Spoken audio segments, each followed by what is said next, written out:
will explain the data flow diagram, which is DFD, for the production cycle of Yesa Textiles Sdn Bhd. So this DFD illustrates how information and material flow through the production process, where starting from receiving a customer order until the finished product are packed and ready for delivery. So the process begins with prepare master production schedule, where the sales department sends the customer order information while the inventory file provide the current inventory information. So based on these two inputs, the company prepare the master production schedule, which is then stored in the master production schedule file. The second process is prepare bills of material, where the master production schedule is used to generate the bills of materials, which lists all the materials required for production. This information is stored in the bills of materials file. So the third process is prepare 3 copies of material requisition. Using the bills of materials, the system prepared 3 copies of the material requisition. These copies are distributed to the purchase department, storeroom department, and the master requisition file. This ensures that all departments involved know what materials are required for production. So for the fourth process is begin production. The storeroom department issues the requested materials to the production department through a material transfer document. If more material are needed during production, an additional material request can also be made. So the fifth process is prepare job time ticket. During production, employees record the number of hours worked on each job. This information is documented in the job time ticket and sent to the accounting department for labor cost calculation and payroll purposes. So the last process is pack ready-made clothes. Once production is completed, the finished products are transferred to the finished goods warehouse before they are packed. After packing, the goods are ready for storage or customer delivery. So overall, this DFD clearly shows the movement of information and materials between departments, ensuring that the production process is well coordinated, efficient, and properly documented. This is part B of our presentation, where we will dive into an introduction of Sedap Crisp Sdn Bhd. Sedap Crisp is a trading company actively involved in the business of selling delicious tapioca-based crackers. To keep operations running smoothly, the organization is structured into 3 main departments: the administrative department, the operating department, and the delivery department. Specifically, within the company's expenditure-related activities, the key processes involve purchasing, receiving goods, managing inventory, verifying invoices, and processing payments. Now, I'll explain the basic activities in the ordering goods, or known as purchasing process. The first step is to identify which items are needed, when they are needed, and how much should the company purchase. This helps the company to avoid buying unnecessary items or running out of stock when it is needed. Next, the purchasing department prepares the purchase requisition, in which is an internal document requesting approval to buy the required goods. After that, the company chooses a suitable supplier based on factors such as price, quality, reliability, and delivery time. Finally, the purchasing department prepares and sends a purchase order, or PO, to the selected supplier. This document officially confirms the order. These activities are important because they are there to ensure the right goods are purchased at the right time, prevent stock shortage or excess inventory, and make sure that every purchase is properly authorized. Now, I will explain the second basic activities in the expenditure cycle, where specifically the process of receiving materials, supplies, and services. So, the main purpose of this process is to receive and inspect goods from supplier, store the goods securely, and update inventory records accurately. So, the process begins when the receiving department accepts the deliveries, and verify it's against the purchase order. Next, the goods are inspected to ensure the correct quantity and quality have been received. Receiving the reports is then prepared to document the delivery. After that, the goods are stored safely in the warehouse, and finally, the inventory records are updated to reflect the goods received. So this activity helps ensure that the company receives the correct goods and maintains accurate inventory records. Next, I will explain for the third basic activities in the expenditure cycle, which is approving the supplier invoice. After the goods are received, the account clerk compares the supplier invoice with the purchase order and receiving report or packing slip. This process is known as a three-way match to ensure that the items received, quantities, and the prices are accurate. Once all the information match, the supplier invoice is approved for payment. If there are any differences, such as incorrect quantities or prices, the invoice should be investigated before the payment is made. Finally, after the invoice has been verified and approved, the company proceeds to pay to the vendor. The purpose of this activity to ensure that the payments are accurate and to prevent duplicate or fraudulent payments. It also help the company maintain proper financial records and strong internal control. Explain the fourth basic activity in the expenditure cycle, which is cash disbursement. Cash disbursement is the final stage of the expenditure cycle where the company makes payment to the supplier for goods or service received. The first step is to verify the approved document. Before making any payment, the accounting department review the purchase order, receiving report, and supplier invoice to ensure all the information is accurate. Next, the company prepares the payment either by check or electronic fund transfer (EFT) based on the approved invoice amount. After that, the payment must be authorized by an authorized manager before it is released to the supplier. This approval helps prevent unauthorized payment. Finally, the accounting department records the payment by updating the cash account and accounts payable record. Overall, the purpose of cash disbursement is to ensure suppliers are paid accurately and on time, maintain accurate accounting records, and prevent unauthorized or fraudulent payment. Okay, so the next weakness that the company has is that there is no authorized or approved supplier list. This means employees are free to purchase from any supplier without proper approval. The implication is that unauthorized supplier may be selected simply because they offer the lowest price online. However, this supplier may provide poor quality goods, fail to deliver on time, and even be fraudulent sometimes. This can increase costs and disrupt the business operation. To address this issue, the company should implement several control procedures. First, maintain and approve vendor list. Second, management should approve any new supplier before adding them to the list. Third, purchase orders should be only issued to approved suppliers. And lastly, supplier performance should be reviewed regularly to ensure that they continue meeting the company's standards. This control helps reduce purchasing risk and improve the reliability of procurement process.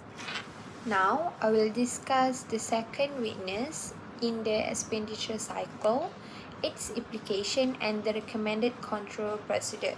So, the weaknesses is that there is no authorized or approved supplier list, which means employees are free to choose any supplier without management approval.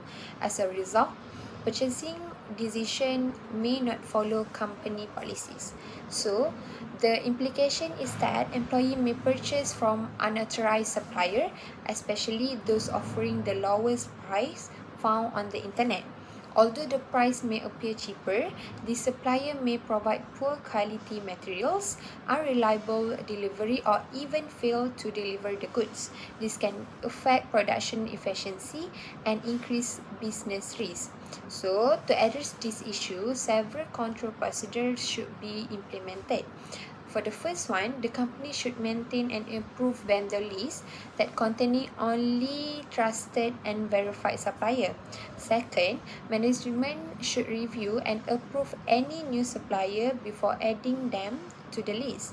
Third, purchase orders should only be issued to suppliers on the approved vendor list.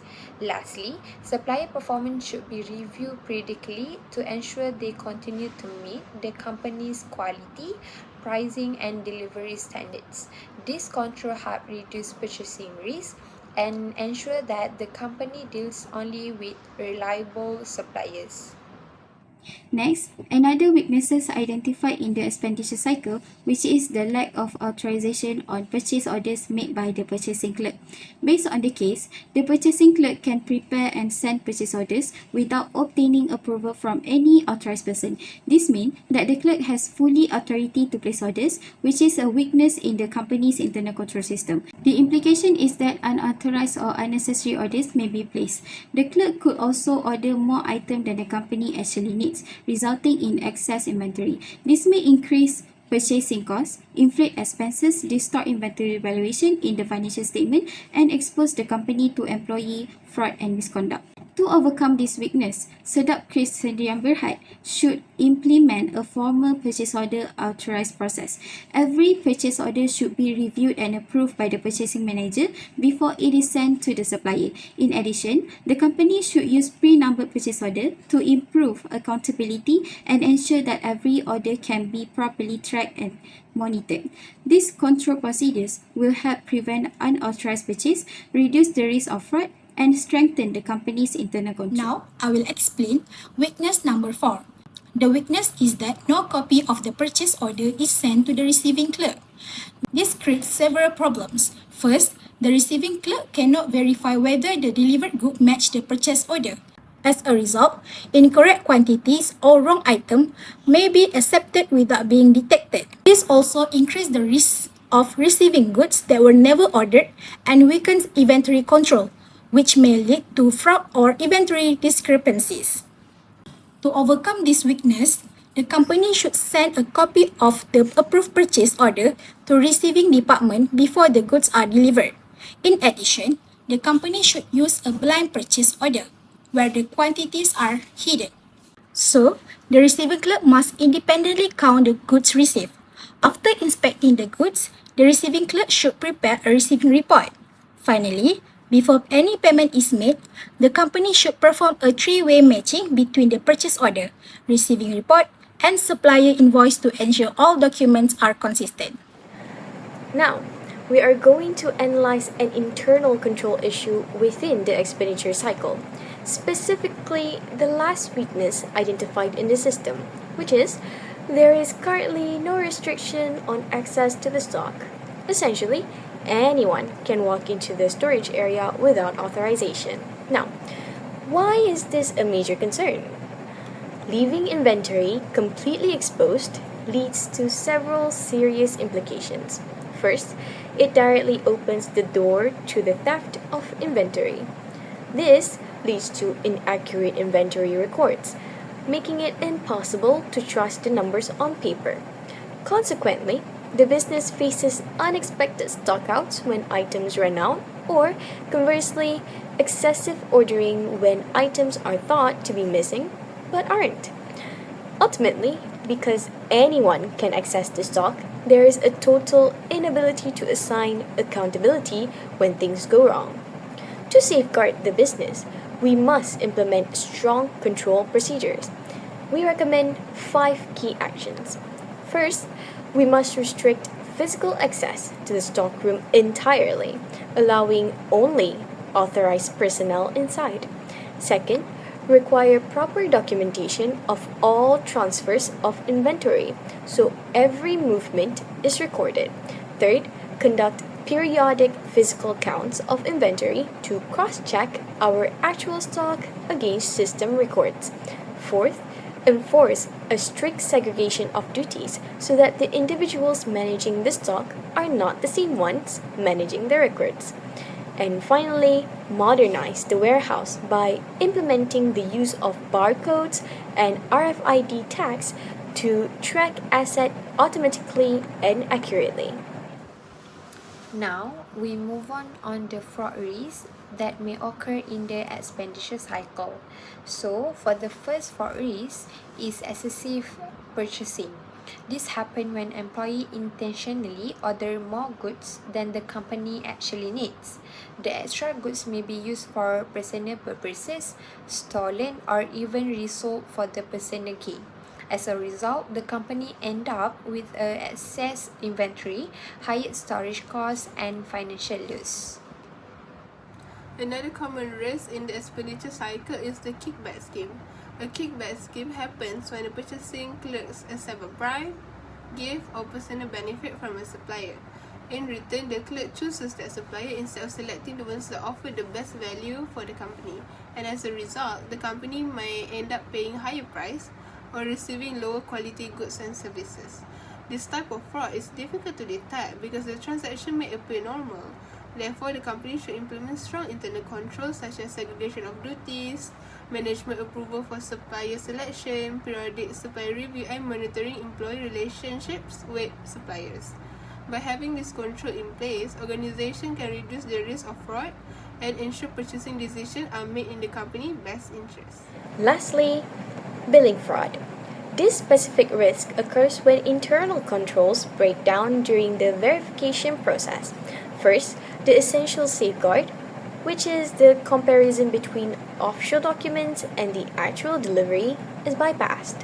Because this crucial check is ignored, an account assistant or manager may intentionally pay a fake invoice for undelivered goods. This fraudulent action directly results with them pocketing a portion of the payout, causing significant financial loss to the company. Recognizing this breakdown is the first step towards implementing the necessary oversight to prevent unauthorized payment. In conclusion, an effective expenditure cycle depends on strong internal control at every stage, from purchasing to payment. The weakness identified in Sedap Krips Sdn Bhd exposed the company to fraud, errors, and financial loss. By implementing proper authorization, approved supplier management, complete documentation, inventory security, and three-way matching, the company can strengthen its internal control system, improve operational efficiency, and ensure accurate and reliable financial reporting.